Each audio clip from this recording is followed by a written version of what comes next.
côté de la régie depuis lors ñu daal di signaler que ni force de l'université am na jàppante bi nga xam ni itam fooy daal di xew diggante ak force de l'ordre yi ak li nga xam ne que moo di waaye takk der yi niki tey jii suba ba tey ma ni kon li nga xam ne que moo di les forces de l'ordre ont peut-être eu la maîtrise sur ces étudiants qui réclament bourse encore une fois force de l'université Cheikh Anta Diop bu Dakar du ñàkk itam ni daal di fekk suñu yaay ndaw dans quelques instants daañu defar li nga xam ne que moo di la situation ñu daal di xool li nga xam ne que moo di le point jëm si affrontement yi nga xam ni itam mi ngi am suba ba tey diggante ak force de l'ordre yi ak li nga xam ne que moo di ndaw ñi université Cheikh Anta Diop bu Dakar ginnaaw foofu si daanu li nga xam ne que moo di Ziguinchor tey jii Cheikh Anta Diop bu Dakar nag ñoo daal di yëngu-yëngal ba daal si yegg dinañ sa dikk suñ mu gën a yaatoo ak suñu ay ndaw yi nga xam ni itam ñu fa daal di toogal ñu daal di mën a toppal li nga xam ne que moo di boobu di xibaar si nu mu gën a yaatoo exactement alors Alphonse encore une fois la situation des universités suñuy fàttaliku bi passé le président Bassirou Diomaye Diakhar Faye l'avait souligné en conseil des ministres pour une bonne prise en charge justement de ces universités mais aussi le cursus universitaire comment ñu ko war a mën a rénover et tant d'autres tey jii le problème persiste les étudiants ont montré leur mécontentement face ak nouveau régime peut-être wala kon ak wala seenu bourse concrètement kon naka na koy analyser Arfan. Oui, c'est normal hein? Les mouvements d'humeur là des étudiants c'est normal, ça ne date pas d'aujourd'hui.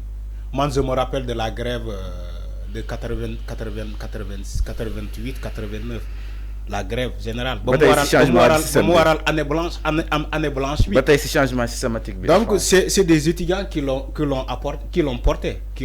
avaient porté ce combat là. Donc les mouvements d'humeur des étudiants ne datent pas d'aujourd'hui.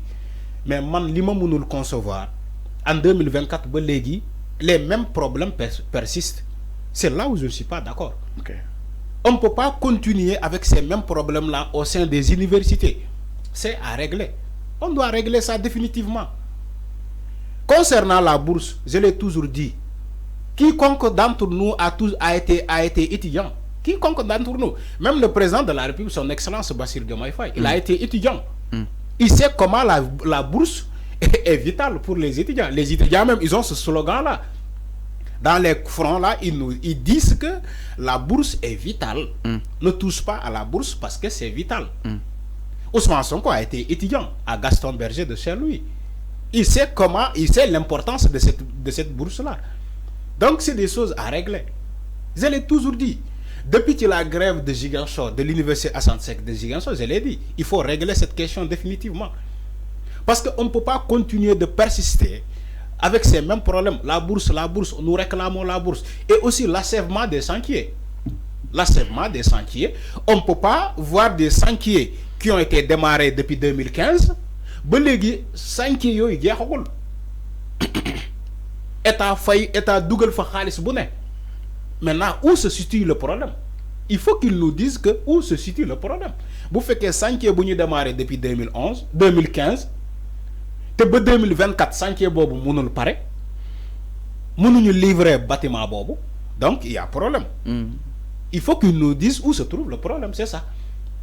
Moi tamane le nouveau régime, le premier ministre et le président de la République war nañu régler ce problème-là définitivement. La xew si Ziguinchor ba mu xewee ba mu la interpellé da nga ne ñi nekk seen ginnaaw ni si génnee seen loxo. Mais c'est ça la réalité. En plus aussi nga ne étudiants yi xaar parce que ñoom amaguñu li nga xam ne foofu laa bëgg a ñëw.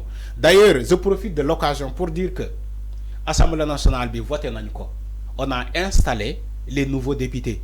On a formé même le bureau. On a formé le bureau de cette Assemblée nationale. Okay. Maintenant il faut que ñu dem envers l'urgence bi mooy maanaam ñu accélérer yëf yi. Il faut que yëf yi ñu accélérer ko mu gaaw. C'est vrai que président de la République wax na ko keroog ci conseil des ministres bi.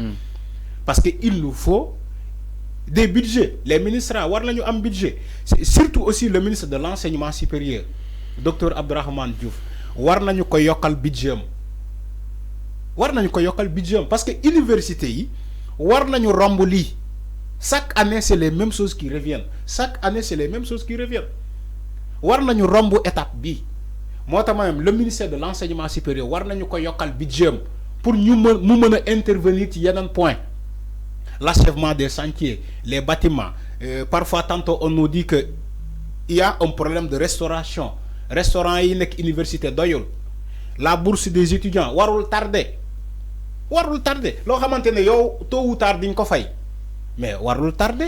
mais avant est-ce que Ousmane Sonko peut-être man j'ai toujours dit j'ai toujours dit quand j'étais étudiant yalla daf ma dimbalé ma bok ci l'interamicale des étudiants ma meuna joxé sama xalat j'étais délégué dama doon joxé sama xalat à l'université Assane Seck de Ziguinchor. Mais devant les autorités j'ai toujours dit une chose bo xamanté dama koy répéter fi dama len dina souvent le constat qu'on fait chaque année c'est les mêmes problèmes étudiants yi buñu les bourses dañuy casse restauration buñu les restauration dañuy casse l'achèvement des chantiers chaque année c'est les mêmes doléances qui reviennent. Maintenant pourquoi chaque année doo leen jël longueur d'avance sur ces problèmes là mais da ngeen di xaar ba étudiants yi commencé di manifester wala d'aller au front pour ngeen jéem a ut solution alors que mën ngeen ut solution durant les vacances wala leneen ak leneen mais doo leen ko def souvent. C'est ce que je dis avec les nouvelles autorités. Il y a certains problèmes yoo xamante ne il faut que ñu teel a jël seen matuwaay ci loolu surtout la bourse. Étudiant bu kaasee ba sës balaa muy dem front di def ay préavis de grève di déposer xamal ni bourse bi mooy premier problème. Le premier problème de l'étudiant c'est la bourse. Okay. Avant muy xool leneen ak leneen mais il faut régler au préalable cette question-là. Ces questions-là doivent être réglées au préalable. Man fofu lay waxé. Je parle avec les nouvelles autorités. Même si dans les étudiants, il faut garder vos patiences, ça dit que vos mal en patience. Parce que les ministres là que vous voyez, aucun ministre n'a un budget. Budget ils donne takale, moi les budgets que des anciens ministres de Macky Sall. Ils nous donnent continuer. Mais il y a une nouvelle année qui arrive en 2025. Normalement, war nañu am budget. Moi les étudiants et tous les secteurs d'activité jarul dem grève da ngay xaar bañu voter le budget du ministre nga may ko quelque fois nga xol ndax dina régler jafé-jafé wala dina taxaw ci jafé bala ngay commencer di def ay préavis de grève mais ay préavis de grève yo xamanteni ay ministres qui sont dans des ministères vides, des ministres qui sont dans des ministères vides parce qu'ils n'ont aucun budget qui a été voté à l'Assemblée nationale. Maintenant pourquoi aller en grève pour dire ministre bi oui li lañuy réclamer?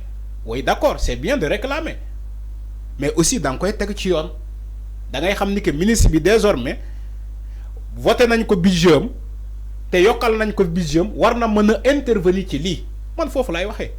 Waxuma ni que Mademba a tort wala Massamba a tort, waxuma lolu dama né les nouvelles autorités nañu taxaw ci jafé-jafé étudiants yi parce que l'université c'est le temple du savoir, c'est pas de la violence. Mais est-ce que c'est pas un temple de la violence mais c'est un temple de savoir.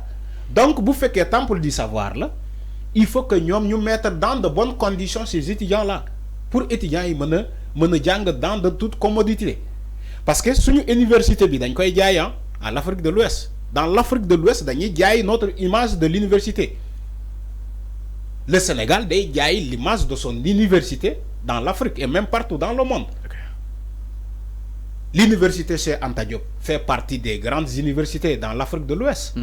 Donc sam état warna sam image bobu. Kérok Macky Sall ba muy tej université bobu fi, mais les gens n'étaient pas d'accord. Même les professeurs qui intervenaient dans l'enseignement supérieur au niveau international, ils ont intervenu. Ils ont dit comment le président peut, fermer l'université pour des questions politiques. C'est une bassesse. C'est une bassesse. L'université devait avoir une autre connotation. Nous devons avoir l'image de notre université ou de nos universités au Sénégal. Donc lolu état moko ñëk def moy jëk poser d'abord les jalons. Man fofu lay waxé nañu rafetal. Il faut anticiper sur les questions de bourse, sur des questions d'achèvement de chantier, sur des questions de restauration à l'université. L'état doit anticiper sur ça. on ne peut pas chaque année on revient sur la même situation. Faut lay waxe Serigne Fallou. Donc lolu un manque criard la bo xamantene dañ ko wara wax à qui de droit pour mu xam ko, pour ñu xam ni que étudiants yi lu ñuy def ni xam nga étudiant laajul sa lu bari. Étudiant il suffit nga régler ko ben affaire bu ndaw rek do ko mësa dégg fenn muy grève. Mais ñom souvent ñom politiciens yi ñom ñoy dem université def fa di désordre. Dañuy dem université yóbbu fa ay fonds politiques, créer ay amicales au sein de cette université là di leen jox ay xaalisu politique ñom ñoy yak souvent jàng étudiants yi. xew étudiants yi. Non man j'ai été étudiant, je suis étudiant jusqu'à présent parce que pareeguma mais xamna bu baax ce qui se passe à l'université. Donc da nga jàpp ni front bi daal dafa xaw a teel. Non dafa xaw a teel. Front bi front sûrement am na ñekk seen ginnaaw. y a aussi Fallou suñu mbokki étudiants yi y a aussi un fait boo xamante ne le fait est remarquable boo xamante ne chaque fois day am ci université d'ailleurs même dans toutes les écoles hein, les autres cours mooy vacances de Noël. bu jub see nii parfois dañuy anticiper. ñu teel ko jël. Ouais, mais on sait comment ça se passe. C'est devenu même un fait. Mais lolu war nañ ko bàyyi franchement non maa ngi leen di def coucou sama étudiants yi. Lolu tamit foog ñu Alpha ñi dafa am lu leen metti Alpha nga ay vacances de Noël. Non vacances de Noël souvent dañuy anticiper dañ koy anticiper. Non bàyyi li ngay def. Même dans les lycées là ça a toujours été comme ça. Alors mi noonu par rapport ak mbiru li nga xam ne que moo di étudiants yi donc nag tey jii ñi nga doon amal seen yëngu-yëngal foofu si université Cheikh Anta Diop bu Dakar ñoom itam ñi daal di sàkku si ces arriérés de bourse yi nga xam ni itam jotuñu ko exactement alors ñu daal di